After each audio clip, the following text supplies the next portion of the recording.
Une adolescente obèse de 16 ans a été vendue à un montagnard par son père en guise de punition.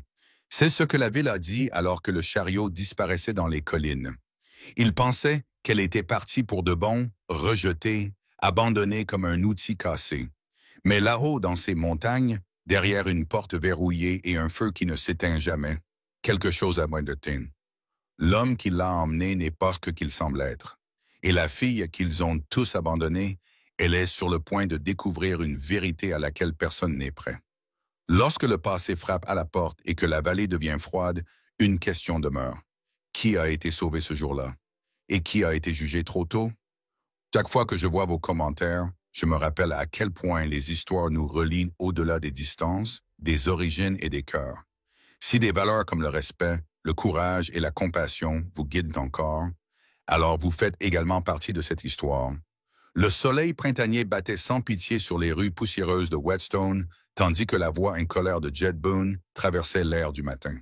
Sa grande main serrait le bras de Delilah suffisamment fort pour laisser des marques alors qu'il la traînait devant les poteaux d'attelage et les abreuvoirs en direction du magasin général. « C'est fini !» hurla-t-il en la tirant vers le haut des marches en bois. « J'en ai assez de ce poids de mort. » Delilah trébucha, ses joues brûlant de honte, tandis que les habitants curieux de la ville commençaient à se rassembler.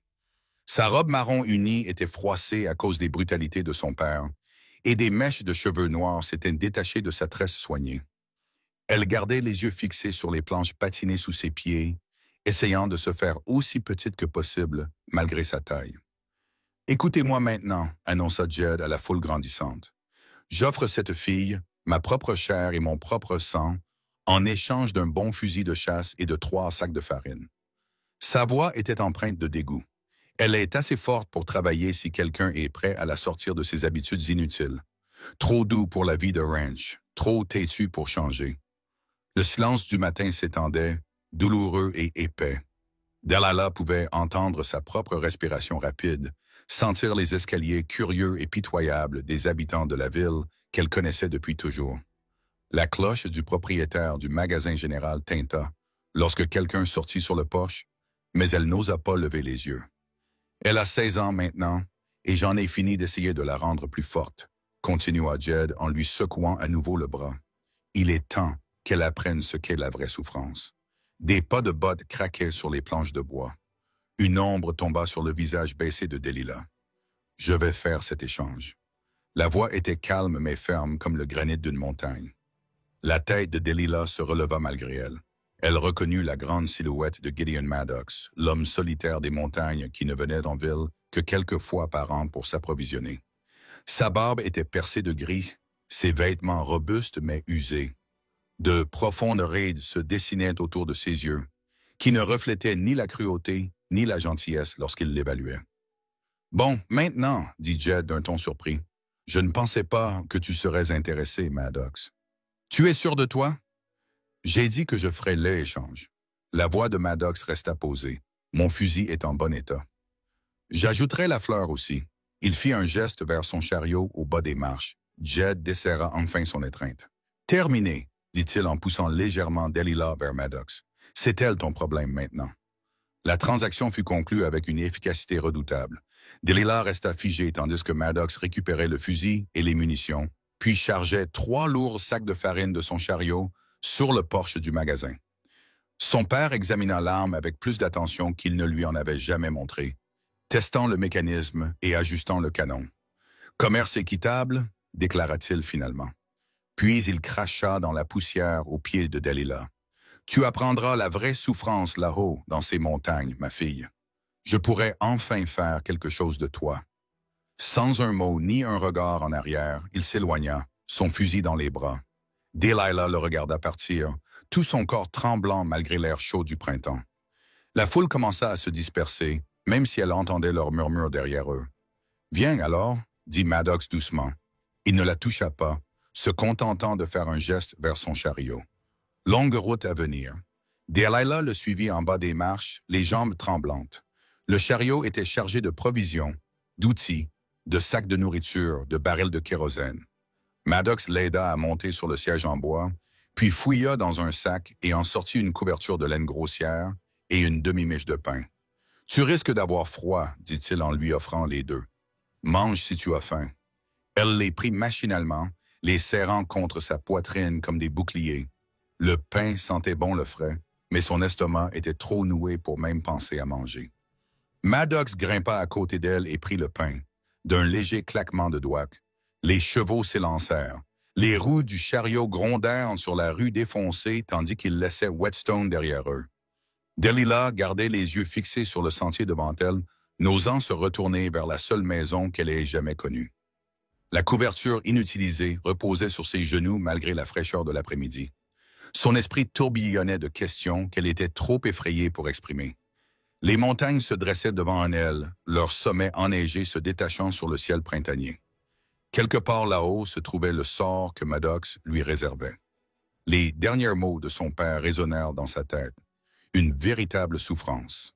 Elle resserra la couverture autour de ses épaules et pria silencieusement pour avoir la force d'affronter ce qui l'attendait. Les sentiers de montagne devenaient plus escarpés à mesure que l'après-midi laissait place au soir. Les doigts de Delilah s'étaient engourdis malgré la couverture, et son corps était endolori après des heures passées assise sur le siège dur du chariot. Le souffle du cheval s'échappait en bouffées blanches, tandis que Gideon les guidait prudemment dans les lacets et sur le sol rocailleux, juste au moment où le soleil disparaissait derrière elle. Au sommet des sommets, Gideon entraîna le chariot dans une petite clairière abritée par des pins majestueux. « Nous nous reposerons ici cette nuit, » dit-il en serrant le frein. Il descendit et commença à dételer les chevaux avec des mouvements expérimentés. Delilah resta perchée sur le siège, l'observant préparer la nourriture pour les animaux et ramasser du bois pour le feu. La nuit printanière s'installait froide et rapide lorsque les flammes prirent feu et commencèrent à crépiter. Gideon leva les yeux vers elle. « Mieux vaut descendre au chaud, dit-il. Inutile de geler là-haut. » Ses muscles raides protestèrent tandis qu'elle descendait prudemment. Elle garda la couverture bien serrée autour de ses épaules et s'installa sur une bûche tombée, loin du feu et de Gideon. Il ne sembla pas s'offusquer de sa prudence, se contentant de vaquer à ses occupations avec une efficacité tranquille. Bientôt, une marmite de haricots chauffa sur les flammes et une réchaudeur de café emplit la clairière. Sans un mot, Gideon remplit une assiette et une tasse en fer blanc, les déposant sur la bûche à côté de Delilah avant de se retirer à sa place, de l'autre côté du feu. Pendant qu'elle mangeait, après avoir pris de petites bouchées prudentes des haricots chauds, il ramassa des branches de pin et les attacha ensemble pour former un simple abri en appentis, à quelques mètres du feu. Il y déposa un sac de couchage, puis retourna à sa place près des flammes. « Pour plus d'intimité, » expliqua-t-il en voyant son regard d'interrogateur. « Tu dormiras là. Je resterai de ce côté du feu. » Delilah hocha légèrement la tête, le soulagement se mêlant à sa peur persistante. Au moins, il ne s'attendait pas à ce qu'elle partage son espace. Ils reprirent la piste aux premières lueurs du jour, s'enfonçant plus haut dans les montagnes. Le chariot grinça et tangua tandis que Gideon le guidait à travers des cols étroits. Au milieu de la matinée, ils arrivèrent à un virage et Delilah aperçut leur destination. Une cabane délabrée nichée à flanc de colline, avec un ruisseau clair coulant à proximité. Un poulailler et un petit enclos à chèvres se dressèrent sur le côté et un potager dormait derrière une clôture grossière. Gideon l'aida à descendre du chariot, puis la conduisit jusqu'à la porte de la cabane. « C'est chez nous, » dit-il simplement en l'ouvrant. À l'intérieur, la lumière du matin filtrait par deux petites fenêtres, illuminant une pièce ordonnée mais épurée. Une cheminée en pierre dominait un mur avec une table et des chaises à proximité. Les étagères contenaient des ustensiles et des fournitures de cuisine. Une échelle menait à un grenier au-dessus. « La cuisine est ici, » dit Gideon en désignant la pièce principale. « Là-haut, la mezzanine sera ton espace de couchage. Ma chambre est derrière cette porte. » Il désigna l'unique porte intérieure de la cabane. « Tu n'auras pas à cuisiner ni à faire le ménage. Tu n'auras pas à me servir de quelque manière que ce soit. » Les yeux de Delilah s'écarquillèrent légèrement. Elle avait cru qu'elle avait été achetée comme servante, au mieux. Le visage buriné de Gideon était impassible, mais sa voix était ferme. « Cet endroit est calme, » dit-il. « C'est de paix que tu as besoin, pas de pénitence. » Cette nuit-là, Delilah était allongée dans la mezzanine sur un matelas en paille étonnamment confortable, bien au chaud sous plusieurs couettes. Le feu crépitait doucement. Par la petite fenêtre, elle pouvait voir les étoiles dispersées dans le ciel montagneux, comme des diamants sur du velours noir. Des larmes coulèrent alors, silencieuses et brûlantes sur ses joues. Elle ne savait pas si elle pleurait de chagrin après le rejet final de son père ou de soulagement de se retrouver dans un endroit inattendu et sûr. Peut-être était-ce les deux. Elle s'endormit. Le doux murmure du ruisseau dehors. À son réveil le lendemain matin, la lumière du soleil filtrait par la fenêtre et le chalet embaumait l'odeur du pain de maïs et du bacon. Delilah resta immobile un long moment, se laissant pleinement convaincre qu'elle était au chaud, à l'aise et, plus surprenant encore, toujours en sécurité. Les journées s'installaient dans un rythme paisible au chalet de montagne. Chaque matin, Delilah se levait avec le soleil, enfilait ses bottes usées et se dirigeait vers l'enclos des chèvres. Les animaux apprirent rapidement à la connaître, pressant leurs douces têtes contre la clôture à son approche. Elle trouvait du réconfort dans leurs bêlements avides et le poids chaud de leur corps pendant qu'elle les trayait. Le poulailler devint une autre constante matinale.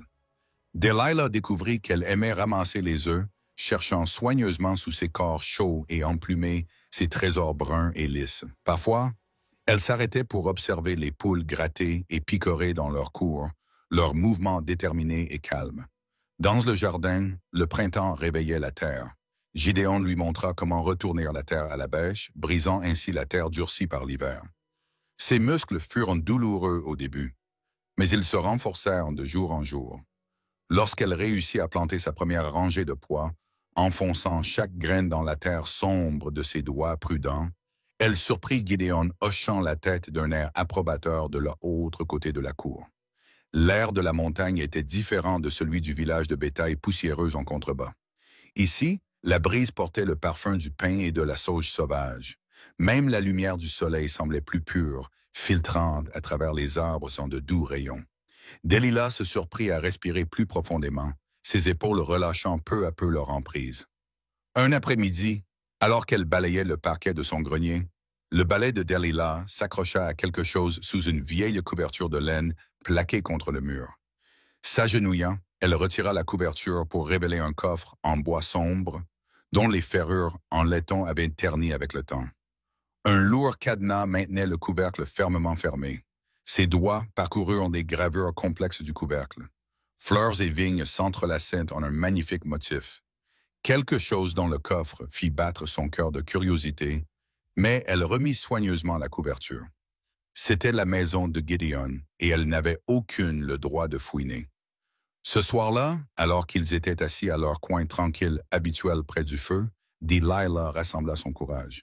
« Monsieur Maddox, dit-elle doucement, puis-je vous poser des questions sur votre passé? Comment vous êtes-vous retrouvé seul ici? » Le visage de Gédéon se figea comme un étang gelé. « Il vaut mieux laisser certaines choses enfouies, ma fille, » dit-il d'une voix sèche et définitive. Il se leva brusquement et sortit, laissant Delilah seule près du feu. Elle ne posa plus la question, mais des questions persistaient dans son esprit comme de la fumée. Pourquoi un homme choisirait-il une telle solitude? Quel secret ce coffre verrouillé recelait-il? Plus tard dans la semaine, le calme de l'après-midi fut troublé par le bruit des sabots. Une femme entra dans la cour, montée sur une robuste jument brune, ses cheveux argentés retenus en arrière par une tresse pratique. Elle portait des sacoches où s'entrechoquaient des bocaux en verre. « Mademoiselle Josie, » dit Gédéon en sortant de son atelier, « je ne vous attendais pas avant une semaine. J'ai pensé apporter ces menthes séchées et ces confitures plus tôt, » répondit la femme en descendant de cheval avec une aisance experte. Son regard perçant trouva Delilah debout, incertaine près de la porte de la cabine. Et qui cela peut-il bien être? Gédéon prit mademoiselle Josie à part et ils discutèrent à voix basse pendant plusieurs minutes. Delilah n'entendit pas leurs paroles, mais elle vit l'expression de la femme passer de l'inquiétude à la compréhension. Après leur discussion, mademoiselle Josie s'approcha de Delilah avec un sourire chaleureux. « Viens m'aider à déballer ces bocaux, ma fille, » dit-elle en la conduisant aux sacoches du maire. Pendant qu'il travaillait, mademoiselle Josie parla doucement. « Je connais Gédéon Maddox depuis 15 ans. C'est un homme bon, même si la vie lui a infligé des coups durs. Vous êtes en sécurité ici comme une marguerite printanière. Ne vous y trompez pas. Delilah hocha la tête, une tension dans sa poitrine se dénouant aux paroles de la femme. Ce soir-là, après que Gideon se fut retiré dans sa chambre, Delilah s'assit en tailleur dans son grenier. Elle sortit le petit carnet et le crayon qu'elle avait rapporté de la ville, l'un des rares biens qu'elle avait réussi à conserver. À la lueur de la lanterne, elle commença à dessiner les fleurs sauvages qu'elle avait vues pousser le long du ruisseau ce matin-là. Ses doigts se déplaçaient avec assurance sur le papier, capturant les pétales délicats et les tiges robustes. Dessiner avait toujours été son réconfort secret, quelque chose que son père avait rejeté comme une bêtise inutile. Mais ici, dans le grenier silencieux, avec pour seule compagnie les grillons et le cri lointain d'un engoulevent, elle se sentait libre de créer. Les fleurs apparaissaient sur la page, aussi réelles que les mystères qui entouraient sa nouvelle demeure. L'orage printanier s'abattit sans prévenir, des nuages sombres s'amassant au-dessus des montagnes comme une lourde couverture de laine. Le tonnerre grondait au-dessus de sa tête, tandis que la pluie s'abattait sur le toit de la cabane, forçant Delilah et Gideon à rester à l'intérieur. La promiscuité aurait pu. Elle se sentait mal à l'aise, mais Delilah s'installa dans une routine paisible, même dans cet espace confiné. Le premier matin de leur confinement, Delilah remarqua une pile de chemises de Gideon à raccommoder. Elle prit une chemise de travail bleu usée, trouvant du réconfort dans la tâche familière d'enfiler une aiguille. Son père ne l'avait jamais autorisée à raccommoder ses vêtements, prétextant que ses poings n'étaient pas assez nets. Mais Gideon hocha la tête avec gratitude lorsqu'elle s'offrit à elle. Tandis qu'elle travaillait, le tambourin régulier de la pluie contre les fenêtres rythmait son aiguille. Gideon fit quelque chose d'inattendu. Il prit une Bible reliée en cuir, poussiéreuse sur une étagère, dont les pages étaient jaunies par le temps. L'ouvrant avec précaution, comme s'il manipulait un objet à la fois précieux et dangereux, il commença à lire à voix haute. Sa voix était rauque, hésitante, dépourvue de la passion qu'on pourrait attendre des Écritures. Je connaissais mieux ces mots, murmura-t-il presque pour lui-même avant de poursuivre avec les psaumes. Delilah l'écoutait coudre, remarquant le léger tremblement de ses doigts en tournant les pages. Le deuxième jour de la tempête amena un visiteur inattendu. Alors que Delilah remuait une marmite de haricots, un grand bruit à la porte la fit sursauter. L'une des chevrettes s'était échappée de son abri et s'était frayé un chemin dans la cabane, laissant des traces de boue sur le sol. L'animal se tenait là, ruisselant et saignant, l'air ravi. Pour la première fois depuis son arrivée à la cabane, Delilah rit. Le son la surprit, clair et authentique, résonnant sur les murs de bois. Même la bouche de Gideon se contracta, comme pour un sourire, tandis qu'ils s'efforçaient ensemble d'escorter la créature déterminée à l'extérieur. Lorsque la tempête se calma enfin, laissant derrière elle des flaques d'eau et de jeunes pousses vertes, Gideon commença à enseigner à Delilah des techniques pratiques qu'elle n'avait jamais apprises au ranch de son père. Il lui montra comment positionner la hache pour fendre du petit bois, ses mains calleuses ajustant sa prise sur le manche. « Laisse le poids de la hache faire le travail », lui ordonna-t-il en la regardant fendre un morceau de pain. « C'est ça, inutile de forcer. » Ils développèrent un rythme, l'eau les portant à deux. Matin et soir, ils se rendaient au ruisseau, chacun portant 2 seaux. Delilah apprit à marcher avec aisance malgré le poids, trouvant son équilibre dans le doux balancement de l'eau. Le ruisseau chantait sa propre musique, bouillonnant sur les rochers, murmurant à travers les lectures. Par un après-midi clair, Gideon trouva Delilah assise sur un rocher chauffé par le soleil près de la cabane, son carnet ouvert sur les genoux. Elle était tellement absorbée par le dessin d'un bouquet de collinets qu'elle ne l'avait pas entendu approcher. Au lieu de se détourner, comme il le faisait habituellement lorsqu'il la surprenait dans ses occupations privées, il s'arrêta pour observer son travail. « Tu as le sens du détail, dit-il doucement, remarquant comment elle avait capturé la délicate ondulation de chaque pétale. La façon dont tu as dessiné la lumière frappant les fleurs. C'est la vérité sur le papier. » Delilah sentit une chaleur lui envahir la poitrine à cet éloge inattendu. Plus tard dans la journée, Gideon lui apporta plusieurs bâtons de charbon de bois de son atelier, soigneusement enveloppés dans un morceau de tissu. « Ceci pourrait vous être plus utile que ce crayon, » proposa-t-il. Ce soir-là, assis près du feu, Delilah rassembla son courage. La question se posait dans son esprit depuis son arrivée, devenant plus forte à chaque douce interaction entre eux. « Monsieur Maddox, commença-t-elle doucement, as-tu déjà eu des enfants? » Le silence s'éternisa si longtemps qu'elle crut qu'il ne répondrait pas. Puis, sans lever les yeux du feu, il prononça un seul mot. Une fois cette nuit-là, les rêves de Delilah furent remplis d'images inconnues. Elle vit une petite église, les fenêtres éteintes, à l'exception d'une bougie vacillante. À l'intérieur, un enfant assis seul sur un banc en bois pleurait doucement. Le son résonna dans l'espace vide, se mêlant au murmure du vent à travers les fissures des murs. Elle se réveilla les larmes aux yeux, sans pouvoir dire pourquoi. Regardant en bas de sa mezzanine, elle pouvait distinguer la silhouette de Gideon dans son rocking chair près du feu mourant. Il ne dormait pas, fixant simplement les braises, ses épaules portant le poids des souvenirs que sa question avait réveillés. À cet instant, Delilah comprit que la confiance, comme les fleurs printanières au dehors, était quelque chose qui grandissait lentement, nourri par la patience et la douceur.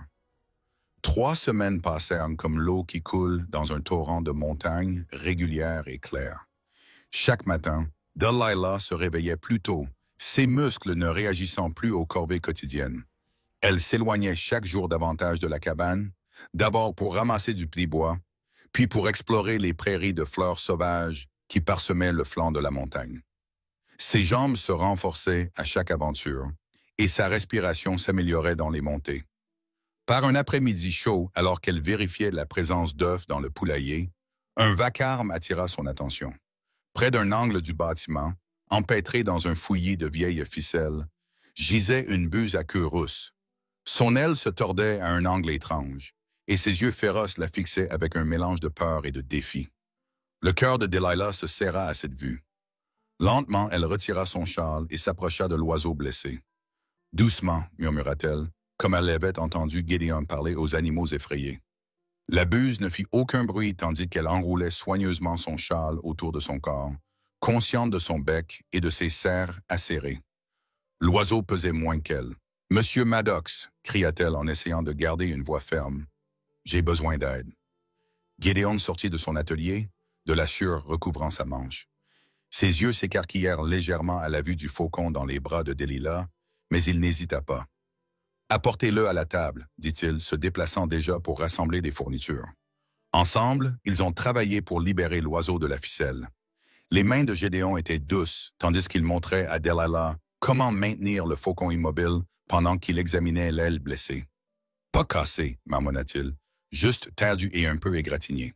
Ils ont nettoyé l'aile avec de l'eau et des herbes, puis l'ont soigneusement attaché avec des bandes de tissu propres. Le faucon est resté étonnamment calme sous leurs soins, comme s'il sentait leur intention de l'aider. Quand ils eurent fini, Delilah caressa du doigt la tête lisse de l'oiseau. « Tu es comme cet oiseau, » dit doucement Gideon, sa voix rauque, imprégnée de quelque chose qui aurait pu être de l'émotion. « Tu as encore le sens du vol. » Au cours des jours suivants, Delilah s'occupa du faucon, le gardant dans un enclos de fortune sur le porche d'où il pouvait voir le ciel. Elle lui apporta de l'eau fraîche et des morceaux de viande, le regardant devenir plus fort de jour en jour. Parfois, elle surprenait Gideon en train d'observer comment elle prenait soin de l'oiseau, avec une expression qu'elle ne parvenait pas à déchiffrer. L'après-midi, Miss Josie est arrivée pour sa visite habituelle. Le faucon venait juste de commencer à tester son aile. Delilah était tellement excitée de montrer sa patience à la sage-femme qu'elle a presque manqué le regard inquiet qui a échangé entre Josie et Gideon.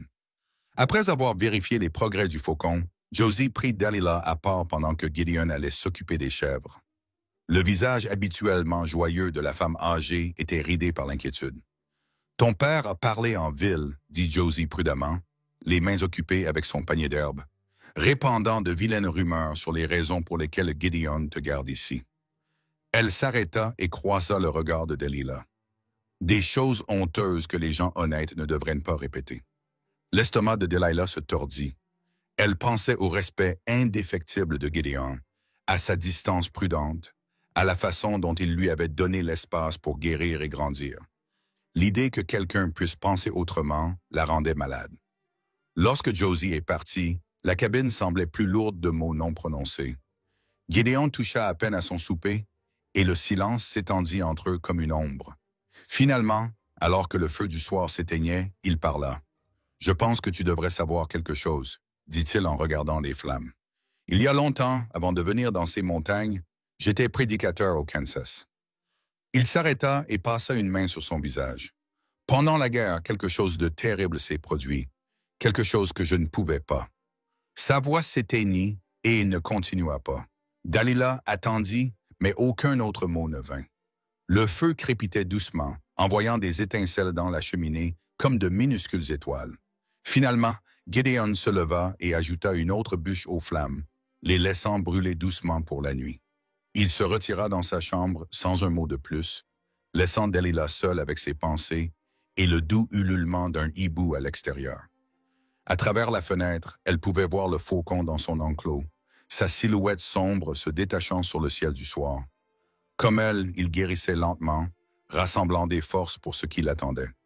Elle se demandait quel secret Gideon portait, quel fardeau faisait s'affaisser ses épaules quand il pensait que personne ne le regardait.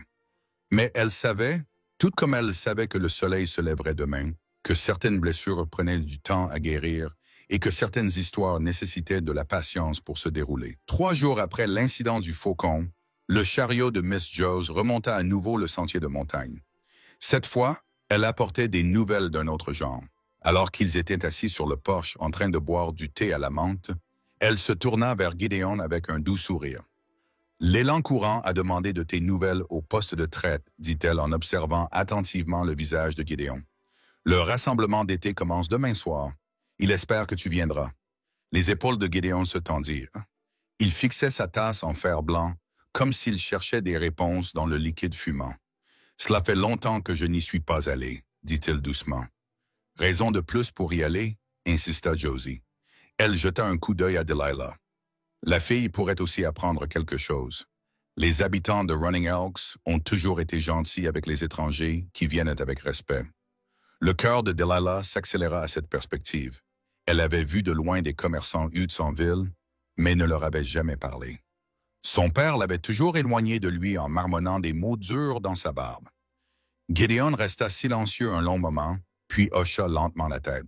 « Je pense que nous pourrions faire le voyage si Delilah le veut. »« J'aimerais y aller, » dit doucement Delilah, se surprenant elle-même par la rapidité avec laquelle les mots lui parvenaient. Ils ont passé le reste de la journée à se préparer.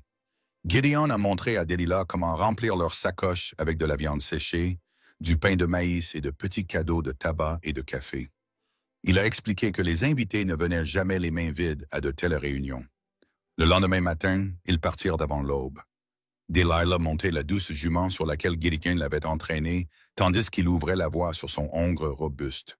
Le sentier serpentait à travers des peuplements de trembles et de pins, grimpant plus haut avant de descendre dans des vallées cachées. Les cuisses de Delilah lui faisaient mal à cause du long trajet.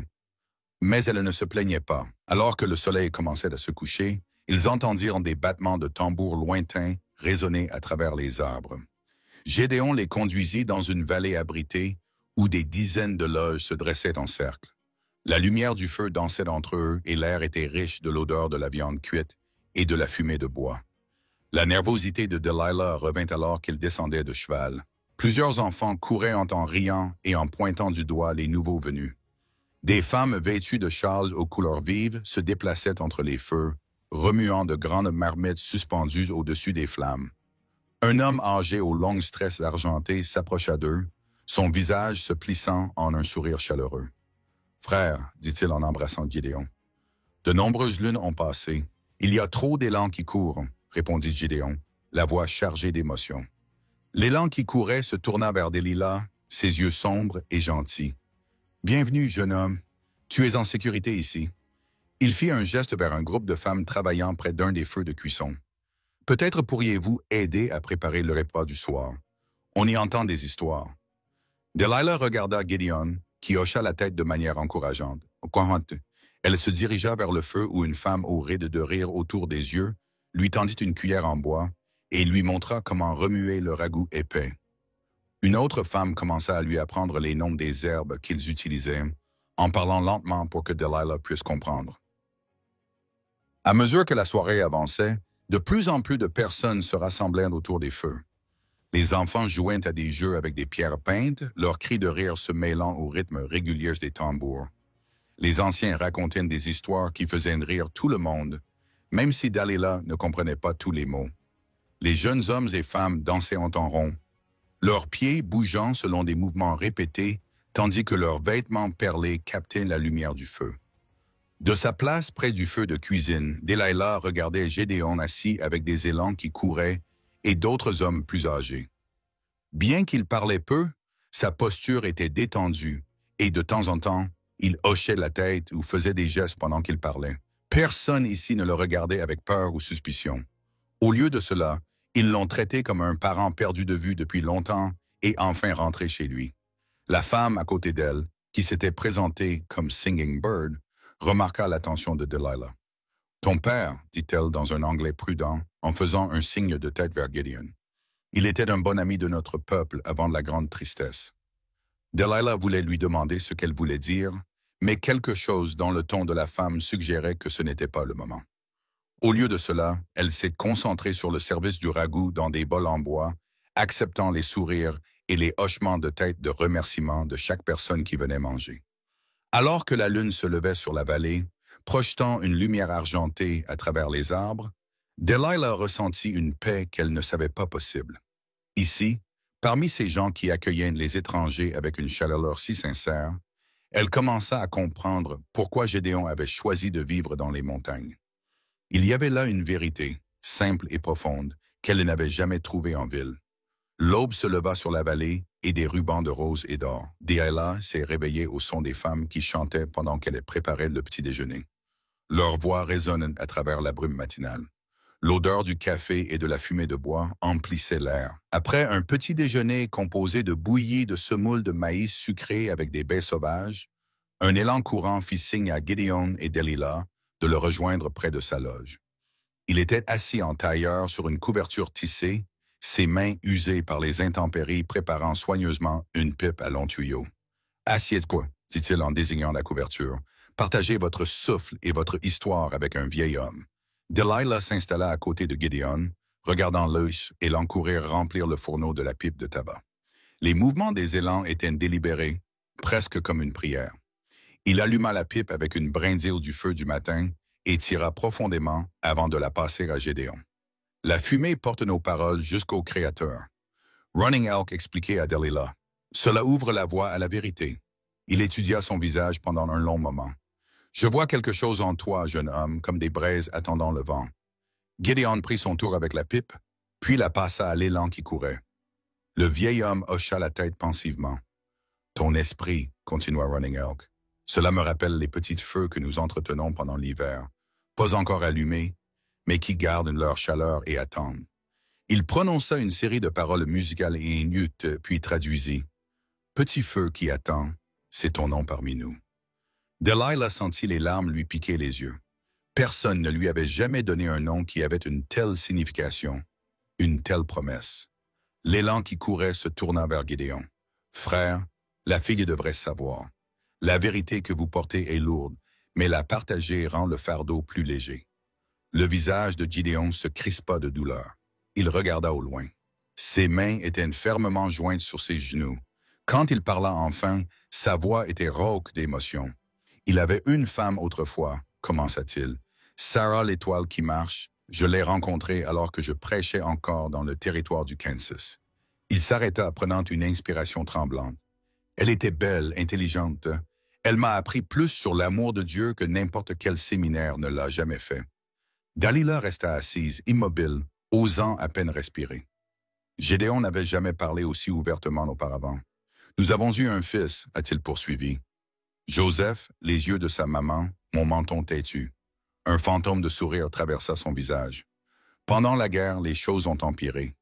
Des raids en feu, des gens qui prennent parti, des ennemis partout. L'élan qui courait hocha gravement la tête. Des temps sombres, frères contre frères, blancs contre indiens. Personne n'est en sécurité. Sarah et Joseph visitaient une église en ville un dimanche. La voix de Gédéon se brisa. J'étais censé être là, mais j'étais resté pour aider un voisin malade. Les Raiders ont réussi. Ils pensaient que l'église abritait des sympathisants ennemis parce qu'elle accueillait les Indiens. Il ferma les yeux. Ils ont barré les portes et y ont mis le feu. La main de Delilah vola vers sa bouche. Les larmes coulaient désormais librement sur ses joues. 23 hommes perdus ce jour-là, murmura Gideon. Ma famille est parmi eux. Je ne pouvais pas continuer à prêcher après ça. Les mots se sont transformés en cendres dans ma bouche. Je suis venu dans ces montagnes pour m'échapper, peut-être pour mourir, mais Dieu ne m'a pas laissé faire. L'élan qui courait posa une main douce sur l'épaule de Gideon.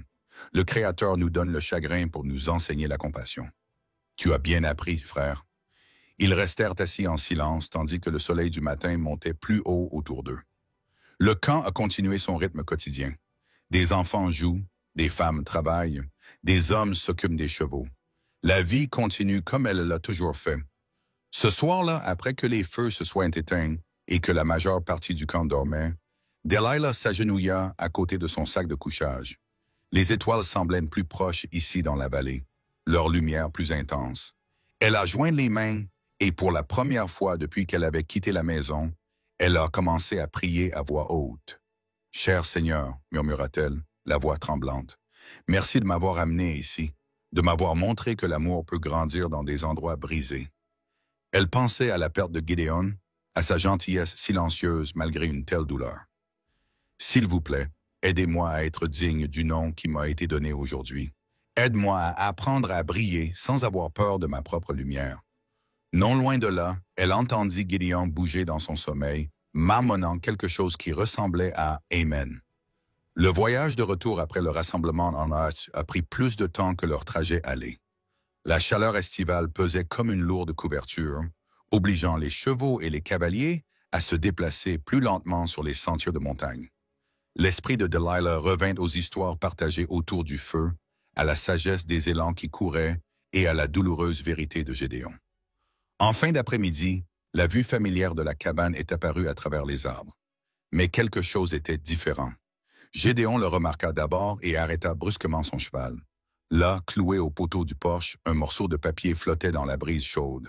« Reste ici, dit-il doucement, descendant de cheval pour enquêter. Delilah le regarda s'approcher du porche, les épaules tendues. Lorsqu'il retira le papier et le lut, sa mâchoire se serra. Sans un mot, il lui tendit le télégramme. Le message était bref mais clair. Jed Boone, qui arrive la semaine prochaine, exige le retour de sa fille. Sheriff Wells. Les mains de Delilah tremblaient tandis qu'elle lisait les mots. La paix qu'elle avait trouvée dans ces montagnes lui parut soudain aussi fragile que le gel du matin. « Je ne reviendrai pas, dit-elle, sa voix plus forte qu'elle ne l'avait prévu. « Je ne le ferai pas. » Gideon hocha lentement la tête. « Tu ne le feras pas. » Ce soir-là, après que les chevaux furent soignés et le souper mangé, Gédéon s'assit sur le porche. Le rythme régulier de la pierre contre l'acier remplissait le crépuscule tandis qu'il aiguisait sa hache. Delilah regardait par la fenêtre pendant qu'elle lavait la vaisselle, comprenant le message à chaque coup. Préparation, protection, promesse. Ils se sont levés tôt le lendemain matin, s'attaquant aux tâches ménagères avec une détermination tranquille. Delilah a balayé le sol de la cabine et a disposé des fleurs sauvages fraîches dans une boîte de conserve. Gideon a vérifié les roues du chariot et nettoyé son fusil. Ils étaient prêts lorsqu'ils entendirent le tintement des cloches de la mule de Miss Jones s'approcher. La sage-femme apparut au détour du virage, sa robuste mule chargée de fournitures. Mais elle n'apportait pas seulement des médicaments et des produits secs. Dans la poche de son tablier se trouvait la dernière édition du Whetstone Weekly. « J'ai pensé que tu aimerais voir ça », dit Josie en sortant le papier et en le tendant à Gideon. « Page 3, en bas à droite. » Là, en petit format mais clair, se trouvait une chronique intitulée « Le prédicateur de la montagne et la fille qui l'a racheté ». Gideon lut à haute voix, sa voix devenant plus douce à chaque mot. L'article parlait d'un homme qui avait tout perdu, mais qui avait trouvé un but en sauvant les autres. Il s'agissait d'une jeune fille rejetée qui découvrait sa valeur à l'ombre des montagnes. Il dressait un tableau de guérison, de dignité tranquille, de la main de Dieu agissant de manière mystérieuse. Quand il eut fini de lire, Gédéon regarda Delilah avec des yeux interrogateurs. Elle tordait son tablier dans ses mains.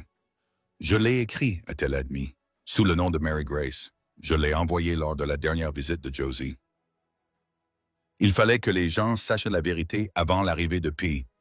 Josie hocha la tête en signe d'approbation. « Et c'est un très bon texte. J'ai déjà entendu des gens en ville en parler. Cela change un peu l'histoire, n'est-ce pas? » Gideon plia soigneusement le papier et le glissa dans la poche de sa chemise. « Pourvu que ce soit vrai, dit-il simplement. Chaque mot, dit Lalila le lui assura. Chaque mot. Ils ont passé le reste de la matinée à décharger les fournitures de Joss. Haricots secs, café, sucre, munitions et fournitures médicales. La sage-femme avait apporté du matériel supplémentaire, sachant que des temps difficiles pourraient survenir. Ta Pat ne viendra pas seule, prévint Josie, alors qu'elle se préparait à partir. Il a rassemblé des partisans, racontant des histoires de filles volées et d'hommes des montagnes. Qu'ils viennent, dit doucement Gideon. La vérité tient bon. Delilah regarda Josie disparaître sur le sentier, puis se tourna vers la cabane. Sa maison maintenant, réalisa-t-elle. Le soleil de l'après-midi éclairait les planches fraîchement balayées du porche, le tas de bois bien rangé, le jardin avec ses rangées soignées. Tout ici parlait d'attention, de respect, d'appartenance.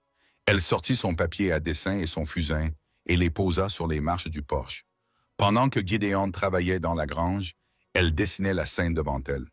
La cabane nichée contre le flanc de la montagne, la fumée s'échappant de la cheminée, les fleurs sauvages ondulant dans la brise d'été.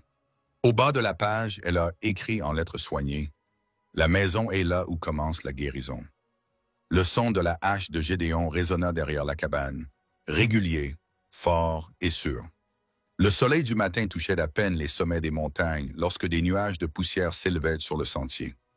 Delilah les a repérés en premier depuis le jardin où elle avait récolté des haricots de fin d'été. Ses mains se figèrent au milieu de la tâche, le panier tombant à ses pieds. « Ils arrivent » cria-t-elle, la voix tremblante. Gideon sortit de la grange, s'essuyant les mains sur son gilet en cuir usé. Mademoiselle Josie, qui était restée pour aider à préparer ce moment, est sortie sur le porche avec son sac de médicaments à portée de main. 2 cavaliers sont apparus en premier, suivis d'un chariot. Le cœur de Delilah se serra lorsqu'elle reconnut la posture droite de son père et l'éclat d'un badge de shérif dans la lumière du matin. Les chevaux ont fait irruption dans la cour en crachant de la terre et des cailloux. Jed Boone a sauté avant que son cheval ne s'arrête complètement. Derrière lui, le shérif Mills de Valleytown descendit plus lentement, son badge tordu sur son gilet et ses yeux perçants avec quelque chose qui n'était pas la justice. « Voilà ma fille Wayward », cracha Jed en se dirigeant vers Delilah. « Vivre dans le péché avec un ermite de montagne. » Gideon s'interposa entre eux, sa voix basse et ferme. « La fille est en sécurité ici. Pas de péché, pas de mal. » Le shérif Mills a sorti un papier plié de son gilet. Il est arrivé en disant le contraire. Il dit que tu l'as emmené illégalement. Il dit, tu l'as tenu dans un état immoral. Genre, c'est un mensonge. Delilah s'avança, le visage rouge de colère. Il m'a sauvé quand tu m'as vendu, papa, comme si j'étais du bétail. Le craquement de la main de Jed sur son visage résonna contre les murs de la cabane. Delilah recula en titubant, se tenant la joue. Mademoiselle Josie se précipita à ses côtés, tandis que Gideon serrait les poings. « N'ose plus la toucher, » grogna Gideon, tous les muscles de son corps se retenant. Le shérif déplia ses papiers avec un sourire narquois. Ces documents indiquent que la fille est mineure. Ils disent que sa patte n'a jamais accepté le moindre transfert de garde. Ça fait de toi un kidnappeur, Maddox. Ces papiers sont aussi faux que les promesses d'un serpent. Josie déclara son bras protecteur autour des épaules de Delilah. La moitié de la ville assista à la vente publique de sa propre chair et de son sang par Jed Boone. J'en témoignerai devant n'importe quel tribunal. La parole d'une sage-femme contre des papiers légaux. Le shérif rit. Ne croyez pas que ça tienne, madame. Un mouvement dans les arbres attira leur attention. Un élan courant émergea du sentier forestier, sa présence imposant le silence. Il entra d'un pas assuré dans la cour, s'arrêtant près de Gideon. Ces montagnes, élan courant, disaient clairement et délibérément en anglais. Tous sous-traités. Vos lois de vallée n'ont aucun pouvoir ici. Le visage du shérif Mills s'éclaira. Voilà, Indien, je vois très bien, interrompit élan courant. Je vois un père qui abandonne son enfant. Je vois un homme de loi qui déforme la vérité pour de l'argent. Et je vois un homme bon qui offre un abri aux blessés. Jed s'avança, la main près de son arme. Ce ne sont pas vos affaires. Toute injustice me regarde. Élan courant répondit. Ces pentes ont été le théâtre de trop de promesses non tenues. La patience du shérif s'en trouva brisée. Il dégaina son pistolet, le pointant d'abord sur l'élan courant, puis sur Gideon. « Assez parlé, Maddox. Tu es en état d'arrestation pour enlèvement et atteinte aux bonnes mœurs. La fille rentre chez elle avec son P. Non. Dalila tenta de courir vers Gideon, mais Jed la saisit brutalement par le bras. Le shérif s'approcha, menottes au poignet, tandis que Gideon restait silencieux, les yeux fixés sur Delilah. Il n'opposa aucune résistance lorsque le métal froid se referma sur ses poignets. « Monte dans le chariot, ma fille », ordonna Jed en poussant Delilah vers son attelage. « Ce n'est pas bien », protesta Josie. Mais l'adjoint du shérif était arrivé, braquant son fusil sur quiconque pourrait interférer.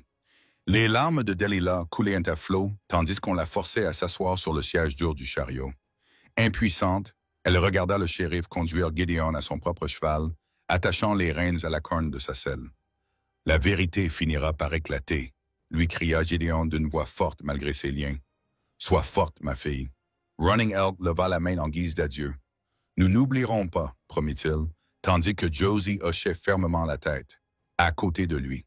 Le chariot avança en titubant, entamant la longue descente vers Whetstone. Delilah se retourna, observant à travers ses larmes la cabane rétrécir. L'endroit où elle avait enfin trouvé la paix s'estompait dans la brume de la montagne. Devant elle se trouvait la prison de la ville où Gideon serait enfermé, et le ranch de son père où de vieilles blessures attendaient de se rouvrir. La dernière chose qu'elle vit avant que le sentier ne s'éloigne fut Miss Josie et des wapitis galopants, debout comme des sentinelles dans la cour, le visage déterminé. Quoi qu'il advienne, elle savait qu'elle n'était pas seule dans ce combat. Le dortoir n'avait pas changé. Même planche rugueuse, même matelas de paille moisi, même petite fenêtre à barreaux de fer que Jed avait installée des années auparavant pour l'empêcher d'errer à minuit. Delilah se blottit sur la fine couverture tandis que l'obscurité s'installait sur le ranch. Le verrou claqua lourdement dans la porte. Le sommeil vint par à-coups, interrompu par les hurlements lointains des coyotes et le poids de la terreur dans son estomac. Lorsque l'aube finit par se dessiner à l'est, Delilah entendit des bottes, le porche et le cliquetis des clés. « Sois présentable », ordonna Jed en jetant une robe fraîchement repassée par la porte. « La messe commence dans 1 heure. » La robe était raide et trop serrée, visiblement achetée pour une petite fille. Delilah peinait à boutonner les doigts tremblants. Par la fenêtre, elle observait les ouvriers agricoles interrompre leur corvée matinale pour les observer, leurs murmures résonnant à travers la cour. Le trajet en chariot jusqu'à la ville se fit en silence. Jed était assis, le dos droit, son costume du dimanche impeccable, tandis que Delilah était perchée, mal à l'aise, à côté de lui. Alors qu'ils approchaient de l'église peinte en blanc, elle aperçut la veuve Margaret Prescott, debout près des marches, dans sa plus belle robe de soie. Les yeux de la femme riche se plissèrent à leur approche. « Eh bien, Jed Boone », cria Margaret d'une voix grave. « Chérie, quelle bénédiction nous avons que tu aies ramené ta chère enfant au bercail. » Jed aida Margaret à monter dans le chariot avec une gentillesse excessive. « Le Seigneur agit de manière mystérieuse, Margaret. Parfois, nos épreuves nous ramènent à la maison. » Les joues de Delilah brûlèrent lorsqu'ils entrèrent. L'église se rassembla. Jed les plaça bien en évidence sur le 3e banc. Des murmures bruissaient comme des feuilles d'automne dans l'assemblée. Elle en capta des fragments. L'homme de la montagne, scandale du pauvre Jed Boone. Le sermon du prédicateur semblait lui être directement adressé, truffé de références aux enfants prodigues et aux dangers de l'égarement. Delilah gardait les yeux fixés sur ses genoux, où ses mains tordaient le tissu rugueux de sa robe. Les larmes menaçaient de couler, mais elle refusait de les laisser couler. Juste au moment où le service atteignait son dernier hymne, la porte de l'église s'ouvrit en grinçant. Mademoiselle Josie entra, le dos droit comme un pin tordu. Derrière elle, un élan courait, provoquant un murmure de stupeur. Mais ce fut le groupe qui la suivait qui fit bondir le cœur de Delilah. Tom Wheeler de l'épicerie, Sarah Mills qui tenait la pension, et ces 3 autres habitants de la ville qui avaient assisté à sa vente ce matin de printemps. Ils se dirigèrent vers le banc du fond, leur présence tel un vent soudain changeant l'air de l'église. La voix de Tom Wheeler portait clairement pendant une pause dans le chant « Ce n'est pas bien, vendre sa propre chair et son propre sang plutôt que de dénoncer un vol. » D'autres rumeurs se répandent désormais. Je me souviens de ce jour-là. Il l'a déclaré inapte. Il l'a échangé contre des fleurs et un fusil. Le visage de Jed s'assombrit. Il saisit Delilah par le bras alors qu'il sortait après la cérémonie. la conduisant rapidement vers le chariot, mais la veuve Prescott se retint, l'air troublé, en voyant Mademoiselle Josie s'approcher. « Margaret, dit Josie doucement, pourrions-nous parler de la jeune Delilah? » Le regard de la veuve oscilla entre Jed et Josie. « Peut-être devrions-nous discuter de cette affaire sérieusement. »« Il n'y a rien à discuter, » rétorqua Jed, mais l'échine de Margaret se raidit à son ton. « Je crois que oui, monsieur Boone, dit-elle froidement, surtout si ce que j'entends à propos d'une vente publique est vrai. » Ce soir-là, alors que les ombres s'allongèrent sur le ranchard, Delilah entendit des pas doux à l'extérieur du dortoir. Une clé a tourné dans la serrure, pas la clé de son père. Le visage familier de Miss Jones apparut dans l'embrasure de la porte. « Vite, mon enfant, murmura-t-elle. Nous vous emmenons dans un endroit sûr jusqu'à l'audience. » Ils se glissèrent dans l'obscurité jusqu'à l'endroit où la veuve Talland, la sœur tranquille du pianiste de l'église, attendait avec son chariot caché derrière la grange. La femme âgée a aidé Delilah à se relever sans un mot, la couvrant d'une couverture. « 2 jours, murmura Josie, alors qu'il s'éloignait du ranch. Le juge du circuit entendra alors tout. Des élans en fuite sont partis chercher Gideon à la prison de Whetstone. Ton père a peut-être des amis dans la vallée, mais nous avons la vérité de notre côté. La maison de la veuve Talland se trouvait à la périphérie de la ville, ses fenêtres éclairées par la lumière des lampes. À l'intérieur, la femme parla enfin, sa voix douce. « Ta chambre est prête à l'étage, chérie. Ici, pas de porte verrouillée. » Delilah monta les escaliers pour trouver un vrai lit avec une couette propre, un lavabo avec de l'eau fraîche et un petit bureau près de la fenêtre. Sur le bureau se trouvèrent ses papiers à dessin et ses bâtons de fusain provenant de la cabine. D'une manière ou d'une autre, sauvée et amenée ici, elle toucha les matériaux familiers avec des doigts tremblants, se souvenant de la paix du matin de la montagne lorsque Gideon avait encouragé son or pour la première fois. Plus que 2 jours avant l'audience, 2 jours pour trouver le courage de se lever et de dire sa vérité, et non pas simplement de l'esquisser dans des ombres silencieuses. Les bancs en bois de la mairie craquaient sous le poids de ce qui semblait être la moitié de la pierre humide. Les mouées de poussière dansaient dans les rayons de lumière matinale qui filtraient à travers les hautes fenêtres. Delilah s'assit droit entre Miss Josie et la veuve Talland, ses mains fermement jointes sur ses genoux pour les empêcher de trembler. Le juge Harrison, un homme au visage sévère avec de l'argent sur les tempes, a ouvert l'audience avec 3 coups secs de son marteau. Le bruit résonna dans la salle bondée comme des coupes de feu. Ce tribunal entendra des témoignages concernant le conflit de garde entre Jed Boone et Gideon Maddox concernant une certaine Delilah Boone. Le juge l'a annoncé, sa voix portant jusqu'au chevron. « Shérif Cole, présentez vos preuves. » Le shérif de la vallée s'avança d'un pas fanfaron, sortant un dossier en cuir. « Votre honneur, j'ai ici des documents prouvant que M. Boone n'a jamais légalement renoncé à la garde de sa fille mineure. Il étala plusieurs papiers sur le bureau du juge avec panache. Ces éléments démontrent qu'il continue à la garder et qu'il a le droit de la récupérer. » Le cœur de Delilah se serra lorsqu'elle vit le juge examiner les papiers. Mais Miss Josie lui serra la main et se leva, ses jupes bruissant tandis qu'elle s'approchait du banc. « Votre honneur, je vous présente le journal de la ville de la semaine dernière. » La voix de Josie résonnait claire et forte lorsqu'elle tendit le papier plié. Un article écrit par Delilah elle-même sous un pseudonyme décrivant la vente publique qui a eu lieu sur les marches du magasin général Wheeler au printemps dernier. Tom Wheeler s'est levé de sa place près du fond. « J'ai été témoin de cette vente moi-même, votre honneur. » Jed Boone a échangé sa fille contre un fusil Winchester et 3 sacs de farine. Il l'a déclaré inapte à la vie au ranch, et il l'a fait. J'en ai fait tout un spectacle. Des murmures parcoururent la foule. Sarah Mills et 2 autres habitants de la ville hochèrent vigoureusement la tête, ajoutant leur voix pour confirmer le récit de Wheeler. Le visage de Jed s'assombrit. Ce n'était pas une vente légale, juste une leçon destinée à faire peur à un enfant ingrat. Une leçon, la voix calme de la veuve Talland coupa court à ses fanfaronnades. Elle se leva lentement, sa robe de soie noire bruissant. « Monsieur Boone, je vous ai vu défiler la honte de votre fille dans notre église. Je vous ai vu l'enfermer comme un animal. Quelle leçon cela nous apprend-il, si ce n'est la cruauté? » Les paroles de la veuve atterrirent comme des pierres dans une eau calme. Plusieurs femmes dans la foule hochèrent la tête, et même l'expression du juge changea. Avant que Jed ne puisse répondre, un élan courant s'avança. Le jeune aîné se déplaçait avec une dignité tranquille, portant un tube en cuir qui attirait tous les regards. « Je présente les documents du traité, dit-il, son anglais étant clair et mesuré, signé par le gouverneur territorial et le conseil tribal. Il déroula soigneusement les papiers. Cette terre où vit Gideon Maddox, c'est un territoire protégé. Les droits de pâturage du bétail de Jed Boone n'ont jamais été valables là-bas. Il n'a aucune autorité légale sur cette montagne, ni sur quiconque y habite. Le juge ajusta ses lunettes, étudiant les cartes et les signatures du traité avec un intérêt croissant. Le shérif Cole se déplaçait mal à l'aise, ses faux documents paraissant soudainement fragiles en comparaison. De plus, Running Elk a poursuivi. Gideon Maddox est connu de notre peuple comme un homme d'honneur. Il était marié à la fille de ma sœur avant que la guerre ne les emporte. Il a le droit de vivre sur cette terre et d'offrir un abri aux personnes dans le besoin.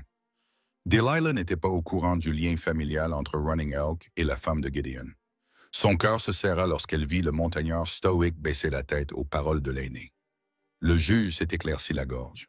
« Monsieur Boone, ces documents du traité semblent invalider toute affirmation que vous pourriez faire concernant la propriété de Monsieur Maddox ou son droit d'y offrir l'asile. » Il regarda par-dessus ses lunettes. « Et ces multiples témoins d'une vente publique, quelle que soit la leçon que vous envisagez, soulèvent de sérieuses inquiétudes quant à votre aptitude à être tuteur. » Jed se leva d'un bond. « Vous ne pouvez pas les croire. Je peux les croire. » Et je les crois. Le juge l'a interrompu sèchement, surtout compte tenu du témoignage de membres respectés de cette communauté.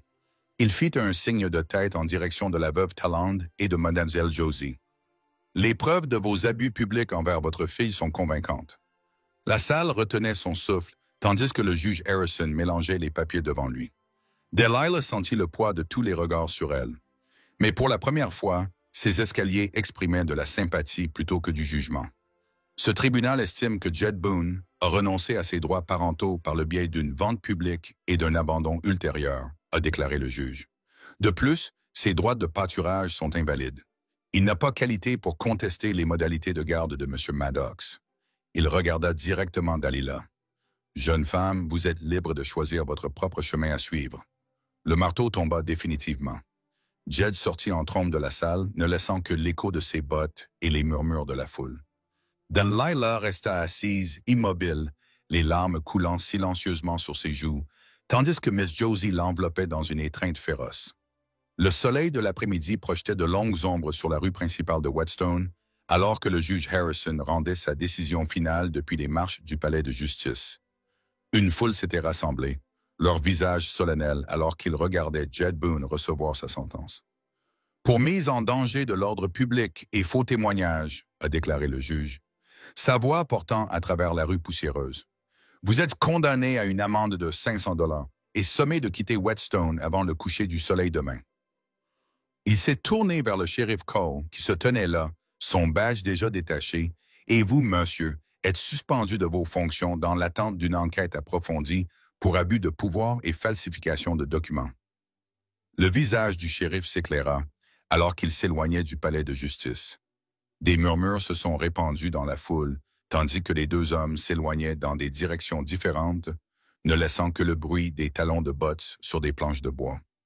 À l'intérieur de la prison, Gideon était assis tranquillement sur son lit, tandis que Miss Josie arrivait avec les clés.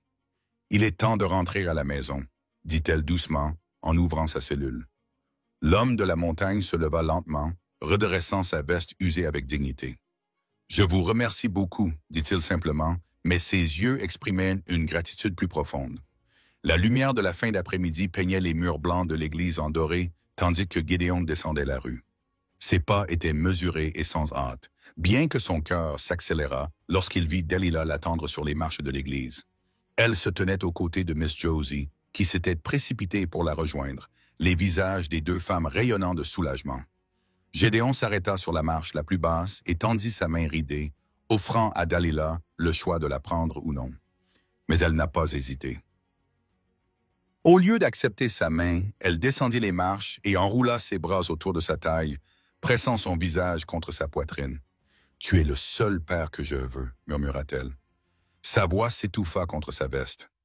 Gideon resta figé un instant, puis leva lentement ses bras pour l'embrasser. Sa gorge travaillait silencieusement tandis qu'il posait son menton sur sa tête. Mademoiselle Josie s'essuya les yeux avec un mouchoir, souriant à travers des larmes de joie. Le retour au chalet de montagne s'est déroulé dans le calme, mais dans la paix. La soirée d'été les enveloppait comme une couverture chaude, tandis que leurs chevaux remontaient le sentier familier. Lorsqu'ils atteignirent la clairière, la cabane les attendait là où ils l'avaient laissée. Pendant que Gédéon s'occupait des chevaux, Dalila alla voir l'épervier blessé dont il s'occupait. Ses pas ralentirent alors qu'elle s'approchait du nid de fortune qu'ils avaient construit sur le porche. L'oiseau restait immobile, sa tête fière repliée contre son aile comme s'il dormait, mais elle sut immédiatement qu'il était passé. « Gédéon » appela-t-elle doucement. Il vint se placer à côté d'elle, regardant la forme immobile du faucon. Ensemble, ils l'emportèrent dans un endroit calme près du jardin où les fleurs sauvages ondulaient dans la brise du soir. Gédéon creusa une petite tombe tandis que Dalila cueillait des fleurs pour les déposer dessus. Le soleil se couchait alors qu'il se tenait à côté de la terre fraîchement retournée. « Tu l'as libéré » dit doucement Gédéon, sa voix rauque d'émotion. Dalila leva les yeux vers lui, la compréhension dans ses yeux. « Cela m'a libéré aussi » répondit-elle. Elle tendit la main vers lui, et cette fois il la prit sans hésitation. Ils se tenaient là tandis que les premières étoiles apparaissaient. Un père et sa fille liés non par le sang, mais par choix, leurs ombres se confondant dans le crépuscule qui tombe. L'air de la montagne transportait le parfum des pins et des fleurs de fin d'été, et quelque part au loin, un cyprès commençait son chant du soir. Mademoiselle Josie avait dit un jour à Delilah que la guérison arrive en son temps, comme le printemps après l'hiver. Debout à côté de Gédéon, elle sentit la vérité de ces mots au plus profond de ses os. Le faucon n'avait jamais complètement guéri son aile, mais dans ces derniers jours, il avait connu la douceur et l'attention. Parfois, elle réalisait que c'était la plus grande liberté de toutes. Les fenêtres de la cabine brillaient d'une lumière chaleureuse et accueillante, tandis que l'obscurité s'installait sur la montagne. À l'intérieur, la sensation familière de fumée de bois et d'herbes séchées les enveloppait comme une étreinte. Gédéon alluma le feu tandis que Delilah s'occupait de préparer le thé, leurs mouvements en harmonie après des mois de vie partagée. Ils étaient assis ensemble, dans un silence confortable, regardant les flammes danser. Le coffre verrouillé se trouvait toujours dans le grenier au-dessus, mais ces mystères ne ressemblaient plus à des barrières entre eux. Toutes les tristesses qu'ils contenaient appartenaient au passé. Ils avaient désormais construit quelque chose de nouveau, une famille forgée dans la compréhension, renforcée par la miséricorde et bénie par la grâce. La fin du mois d'août a apporté des matinées plus fraîches à la montagne. Delilah était assise sur le porche de la cabane, disposant des bancs en bois en demi-cercle, tandis que le soleil montait sur la crête orientale. Elle lissa son tablier propre et vérifia une fois de plus son tableau, le cœur battant d'excitation nerveuse. « Ils seront bientôt là », dit doucement Gédéon, interrompant son travail sur le nouveau coupé à poulet. Il l'avait agrandi toute la semaine, le bruit de son marteau marquant le pas comme un battement de cœur à travers la cour. Le premier à arriver fut Tommy Fletcher, âgé de 8 ans, tirant sa petite sœur Sarah par la main sur le chemin sinueux. Leur mère les suivait, portant un panier de pain frais cuit au four. D'autres familles sont arrivées petit à petit. Les Henderson avec leurs 3 enfants, les jumeaux Williams et 2 familles Ute, que Delilah a reconnues lors du rassemblement d'été. « Bienvenue » cria Delilah, sa voix plus forte qu'elle ne l'avait prévu. « Veuillez trouver un siège. » Miss Josie apparut à ce moment-là, sa mule chargée de livres et de fournitures. Elle a commencé à déballer des amorces, de la craie et du papier. Tandis que les enfants s'installaient sur les bancs, leurs yeux brillaient de curiosité, fixés sur Delilah, alors qu'elle écrivait soigneusement son nom sur l'ardoise. « Je pense que nous allons commencer par les lettres, » dit Delilah en souriant aux plus jeunes. « À la fois anglais et Ute, s'il vous plaît. » Running Elk est arrivé alors qu'elle enseignait l'alphabet, portant un livre relié en cuir décoré de perles soignées. Il a attendu que les enfants aient terminé leur première leçon avant de s'approcher. « Cela appartenait à ma grand-mère, dit-il en présentant le livre à Delilah. Les histoires de notre peuple sont écrites dans les 2 langues. Les enfants devraient connaître les 2. Delilah accepta le cadeau avec des mains tremblantes. « Merci, murmura-t-elle en passant ses doigts sur la couverture perlée. Je le traiterai avec le plus grand soin. » La matinée s'est déroulée dans un flou de leçons. Delilah a découvert que l'enseignement lui venait naturellement. Elle avait de la patience pour les élèves les plus lents et encourageait gentiment les plus timides. Lorsque la petite Sarah avait du mal à écrire ses lettres, Delilah lui montrait comment les dessiner d'abord dans la terre, lui donnant ainsi l'impression de jouer plutôt que de travailler. De sa place près du coupé à poulet, Gideon observait. Ses mains restaient occupées avec le marteau et les clous, mais ses yeux dérivaient souvent vers le porche où la voix de Delilah montait et descendait comme de la musique. Il avait dégagé un espace plus large dans la cour, faisant de la place pour le nouveau jardin d'herbes aromatiques qu'il prévoyait. L'odeur de la terre fraîchement retournée se mêlait à l'air doux de la montagne. Vers midi, alors que les enfants mangeaient leur déjeuner sous le vieux pin, Miss Josie tendit une enveloppe à Delilah. « De Denver », dit-elle avec un sourire entendu. « Le rédacteur en chef du journal a été très impressionné par votre premier article. » Les mains de Delilah tremblaient lorsqu'elle ouvrit la lettre. Ses yeux s'écarquillèrent en lisant « Chère mademoiselle Boone, votre article, Mountain Mercy, a touché bien des cœurs. Nous serions ravis de lire d'autres articles de votre point de vue unique. N'hésitez pas à devenir notre collaboratrice régulière. » Elle pressa la lettre contre sa poitrine, regardant la cour d'école qui était devenue son poche.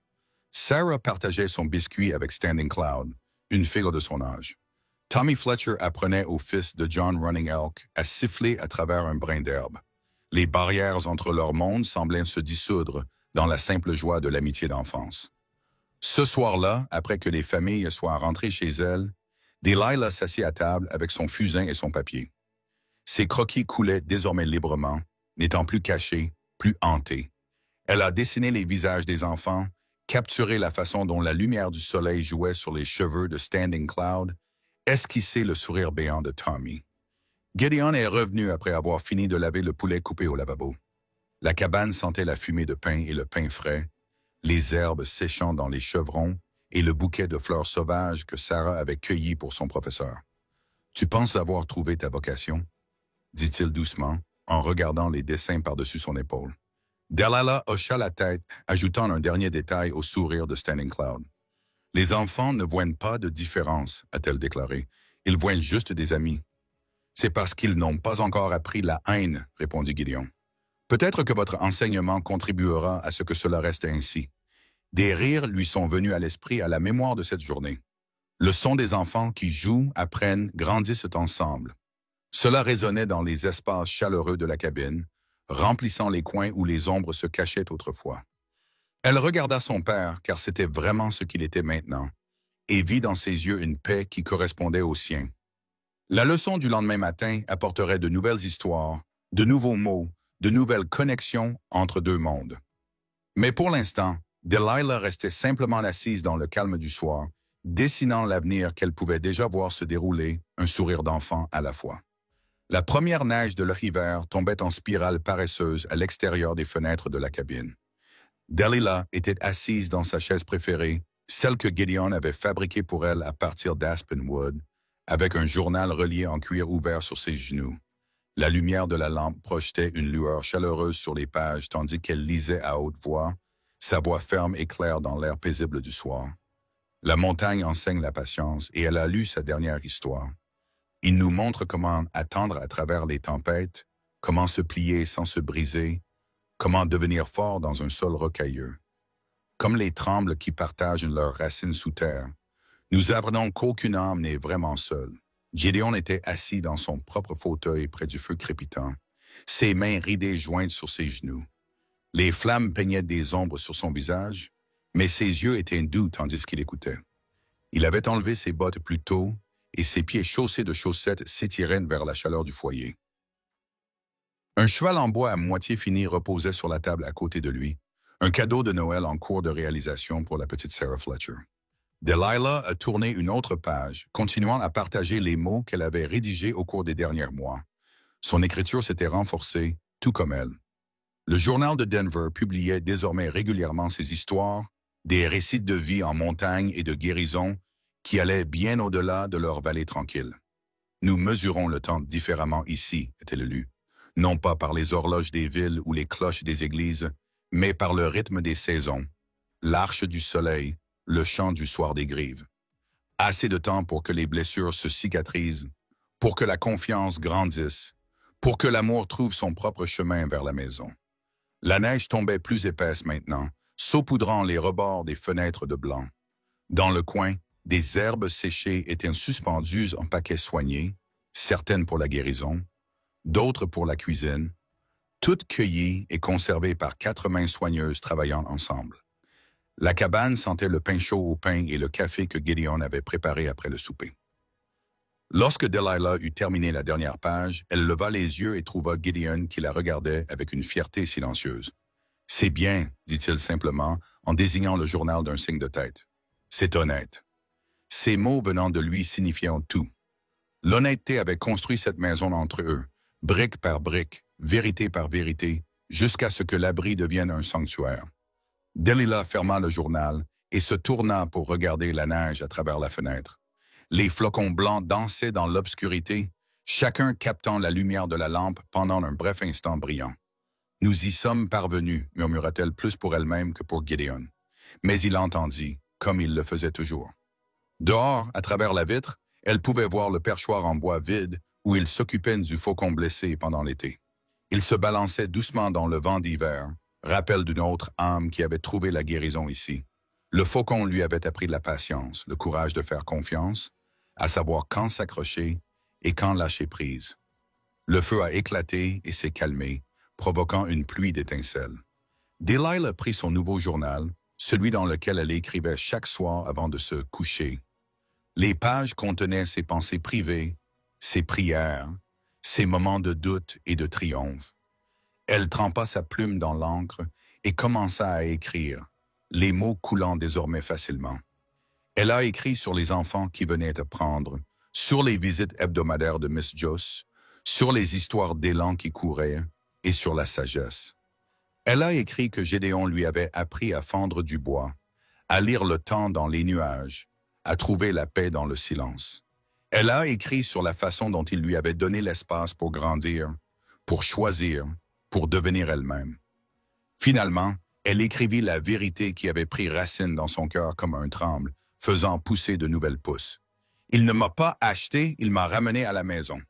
Gédéon se leva lentement, ses articulations craquant comme les vieilles planches du plancher. Il ajouta une autre bûche au feu, puis s'arrêta derrière la chaise de Delilah.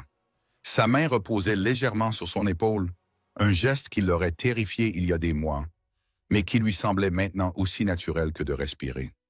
Ils étaient assis dans un silence confortable, regardant la neige effacer les traces de pas de la journée dans la cour. Le foyer brillait d'espoir et 2 cœurs autrefois brisés battaient régulièrement et fort, côte à côte, à nouveau entiers. Non pas malgré leurs cicatrices, mais à cause d'elles. Chaque fissure avait été remplie d'or, de confiance, de vérité et du genre d'amour qui choisit jour après jour de rester. Dehors, l'hiver a posé sa couverture silencieuse sur la montagne.